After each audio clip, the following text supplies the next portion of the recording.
Meillä on täällä Urban Greeniltä Kitta ja vuorossa olisi kumman valitset haaste. Ootko valmis? Valmiina. Eli kumman valitsisit? Menet juhliin ilman kukkia vai ilman korttia?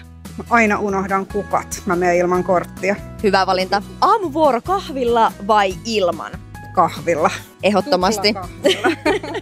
Punainen vai keltainen ruusu? Punainen. Klassikko. Todellakin. Kimpun solmiminen teipillä vai ponnarilla? Oh my god, ponnarilla. Se voi käyttää uudestaan. Okei, toi on muuten ihan totta. Kierrätystä. Töihin hiihtäen vai pyörällä? Pyörällä. Kukat selkäpaketissa. Värikkäät kukat vai vihertävät kasvit? Molemmat. Eri tilanteisiin. Mä valitsin silti ne kukat, värikkäät kukat.